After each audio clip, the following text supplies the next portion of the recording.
Shalom Shalom, Parashat Kitisa. En el Sefer Sha'ar Psukim, que escribió Rabbeinu Haim Vital, según las enseñanzas de nuestro Rabbeinu Arizal, está escrito algo muy importante sobre esta parashá, la parashá de Kitisa y todo el tema del Inyan, del Egel, o sea, todo el tema del becerro de oro.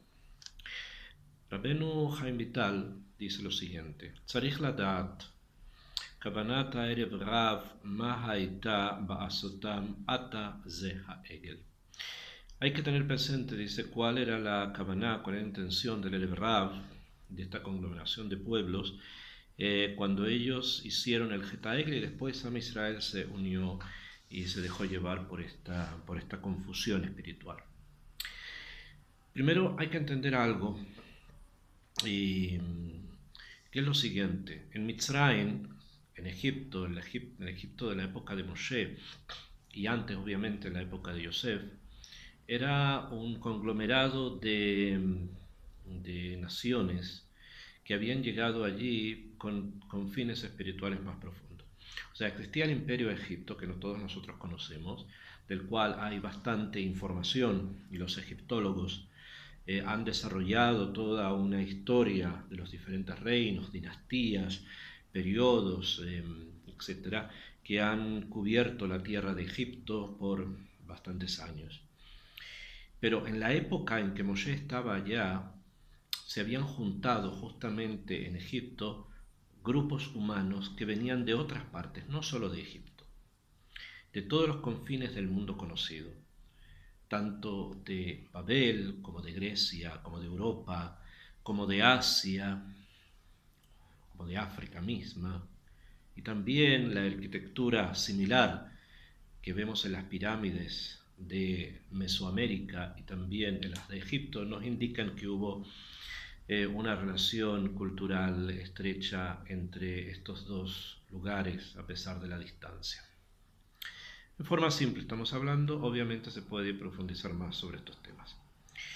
Y en este medio que se llamaba Egipto, que congregaba justamente a todo tipo de personas del mundo, se dio algo bastante interesante. Ellos venían allí buscando algo más que simplemente el centro del mundo económico o el centro del mundo social. El pueblo antiguo, el hombre antiguo, cada vez que encontraba algún centro de vida importante, entendía o comprendía que había alguna razón trascendental detrás de la unión o detrás del poder.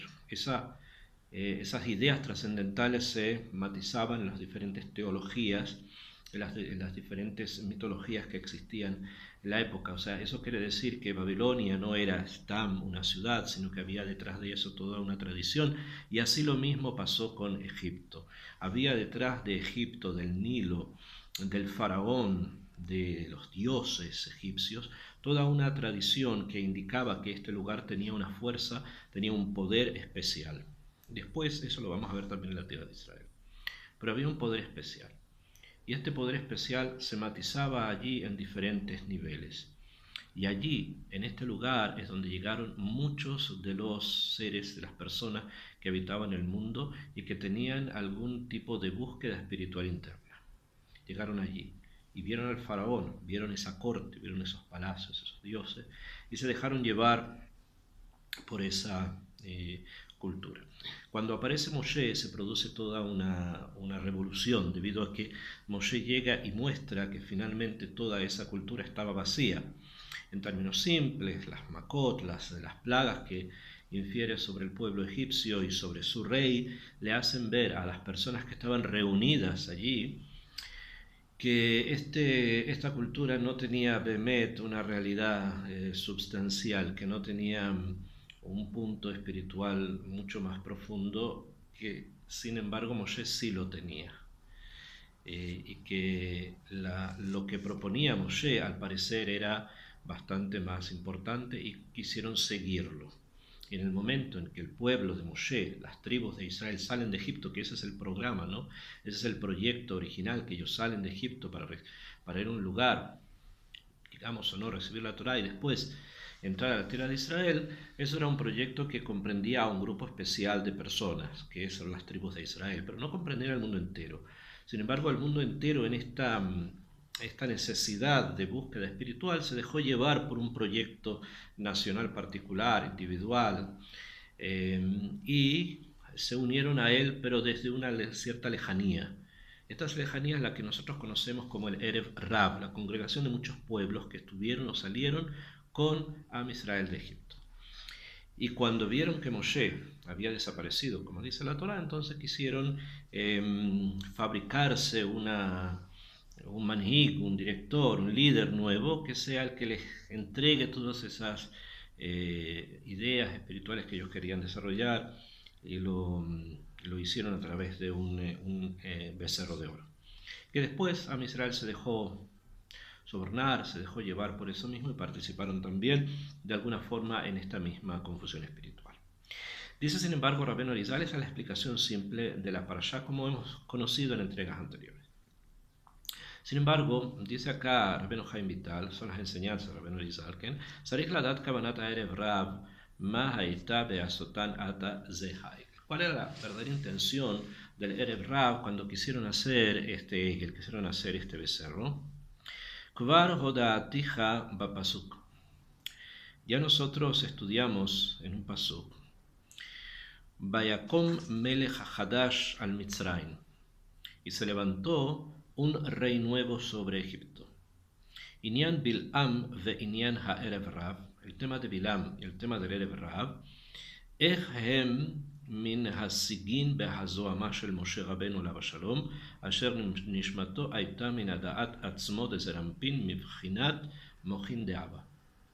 En términos simples, acabo de leer el lenguaje de la Cábala, hay que explicar o introducirse en explicar cuál es la metziut, la realidad del rey de Egipto, o sea, del faraón, la relación que el faraón tiene con Bilam, y cómo tanto el faraón como Bilam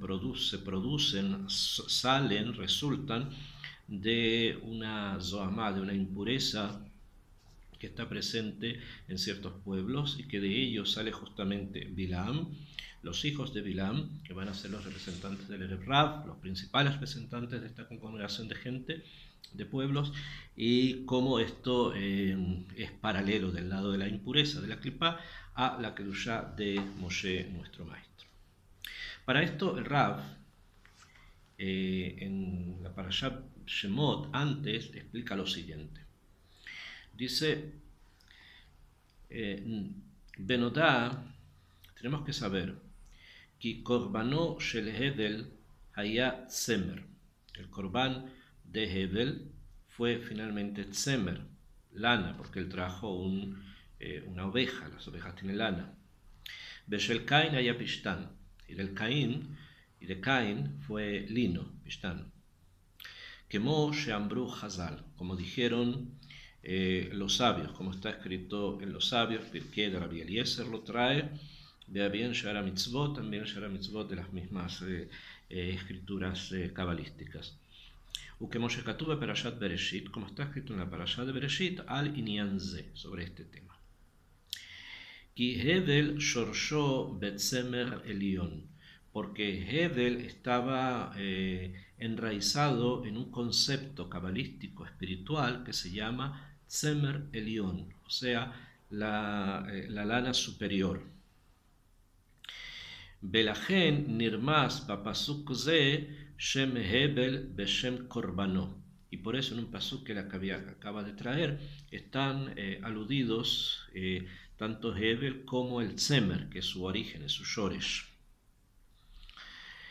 Shehut Tzemer kimisham chutzba nishmato kaniskar, porque de allí, de este Tzemer, es donde sale su alma, el alma de Hebel, como ya sabemos.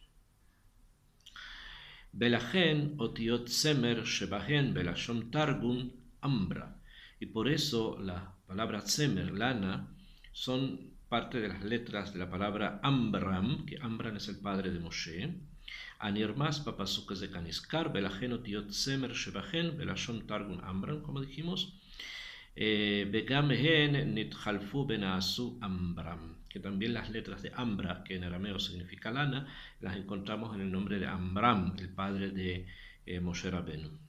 Beliyot ki Hebel haya kalul mitov vara, y por cuanto que Hebel estaba mezclado, en él había una mezcla de bueno y malo, Beata Ajar, y ahora, después de 130 años, Shanin Nitzgalgel Lehitaken, se reencarnó para poder ser corregido.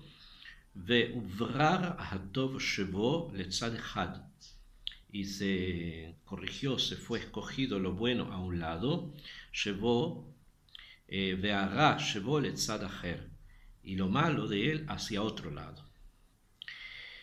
Ve'hine hara shevo, lo malo de Hebel, jubilam, es Bilam, Shehaya Bimei Moshe, que también estaba en la época de Moshe. Belajen nirmas gam jube pasuk, por eso también está presente acá. Beatov Shevo, y lo bueno de él, Nibrar al Yedei Amram, se corrigió a través de Amram, Benitan be Moshe, y se introdujo en Moshe, Sod Hadaat Nikra Ruach Kanoda, que es el Sod de el Da'at, que también lo conocemos con la palabra Ruach. Berremes beombro motzer ruach beotzerotav, como dice el pasuk, que saca el viento de sus depósitos.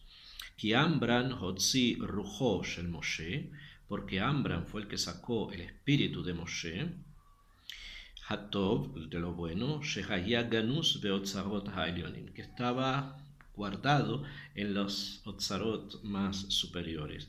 Beniskar pasuk as yashir Moshe besefer HaZohar, como dice en el pasuk as yashir Moshe, que está escrito en el Sefer HaZohar. Vamos a explicar un poco estos conceptos. ¿Bien? Primero, las almas vienen de Shorashim, vienen de raíces. Y después, con el paso del tiempo y los diferentes Gilgulim van ramificándose. Hay un alma Shorshi, que es el alma de Hebel, que proviene del Tzemer Elión. Esta alma Shorshi, el alma de Hebel, tiene dentro de sí una parte buena y una parte mala. ¿Por qué? Según como sabemos por los libros del Sod, cuando el Nahash, cuando la serpiente provocó y tentó a Javá, esa relación con lo malo, esa relación con el otro lado, produjo en Javá que absorbiera una cierta zoamá, una cierta impureza. Los libros hablan de que Javá tuvo relaciones con el ángel de Esav o con la serpiente misma. La metáfora es evidente, nos enseña que la relación con lo malo deja siempre un roshem, una impresión, algo que es necesario corregir. Y de esa forma el primer hijo que tuvo, que fue Caín, cuando nace con mucho de esta impresión de lo malo y con poco de la impresión de lo bueno que venía de Javá y de Caín y de Adam Rishon. En cambio, cuando nace Hebel, que también es hijo de Javá y de Adam Rishon, nace con mucho de lo bueno que viene de los padres y con poco de lo malo que va quedando de este Roshan. El tercer hijo, que va a ser Shet, va a salir todo del lado de los padres sin prácticamente nada de malo. Ahora, de la parte buena de Hebel, va a Lehitgalgel, va a recibir su corrección a través de ¿quién? A través de Moshe, que es el Gilgul, que es la reencarnación de Hebel, de la parte buena de Hebel. En cambio, de la parte mala de Hebel, va a reencarnar ¿en quién? Va a reencarnar en Bil'am. Y Bil'am viene de la parte mala de Hebel. Entonces vemos que existe un paralelo entre estos dos personajes, entre Moshe y entre Bil'am. Y este paralelo los relaciona a una misma alma, que es el alma Shorshi, el alma original de ¿quién? De Hebel. Ahora, cuando Moshe decide sacar al Erev Rab, sacar a las personas que estaban conglomeradas en Egipto, el Zohar explica que el Erev Rab estaba dirigido por dos personas. Una se llamaba Janus y el otro se llamaba Yambrus, y los identifica como hijos de Bilam. Esto quiere decir entonces que el Erev Rab estas personas que vinieron de todas partes del mundo y se juntaron en Egipto para aprender espiritualidad, lo hacían porque estaban conectados a un Shoresh, que este Shoresh provenía de Hebel, si bien a través de algo malo, pero de todas maneras provenía de Hebel. Y el tema con Hebel había quedado en cierta medida inconcluso, no solamente por el asesinato, que fue asesinado por su hermano, sino que había quedado inconcluso por el tema del Korban, del sacrificio que él había traído, y de qué parte de su Neshama era la que recibía el mérito por ese Korban. Solamente hasta que aparece Moshe y nos expresa con sus actividades lo positivo de su influencia, de la influencia positiva de Hebel en él, es que entendemos que el lado de la bondad, el lado de lo bueno, fue lo que trajo el primer Corbán o el segundo Corbán que se trajo al principio de la creación del mundo. Sin embargo, la presencia del Erev Rav en la entrega de la Torá llevó justamente a que Moshe decidiera incluirlos, o sea, al sacarlos de Egipto los incluyó también y los mantuvo también allí en la entrega de la Torá. Cuando Moshe desaparece, la única conexión que estas personas tenían con algo espiritual era justamente el manhig, era Moshe. Una vez que no lo tienen, Janus y Ambrus se sienten que aquello que los unía a Hebel, que era la otra parte de ellos mismos, por son los hijos de Bilam, la parte mala de Hebel, ya no está, entonces queda solamente esa otra parte. Y esa otra parte se identifica fuertemente con lo contrario a la Kedushá. La Kedushá de Moshe indica el Edut, el testimonio de un Dios único, de la Torá, Dios único. En cambio, el testimonio del otro lado indica justamente no Torá y no Dios único, o sea, no Torah, en el sentido no mitzvot, y Avodah Zarah, idolatría. Y precisamente ellos captaron una de las formas en que la divinidad se manifiesta en el mundo, que es a través del símbolo del Egel, del símbolo del becerro, que proviene del Shor, que proviene del toro que es el que trabaja, o sea, el mundo material, y lo quisieron elevar a una categoría divina. O sea, ellos volvieron hacia atrás. ¿Okay? Fue una retrospectiva, una visión hacia atrás de un Shoresh, pero de un Shoresh que estaba confuso, que es el Shoresh de un mundo material, donde la materia se transforma en divinidad. Este es el tema que nos quiere enseñar Rabbeinu Haim Vital, y que aparece acá en Sha'ar Psukim. Hay más temas, hay más puntos sobre este tema. Vamos a ver si lo podemos entregar en siguientes vídeos. Shalom.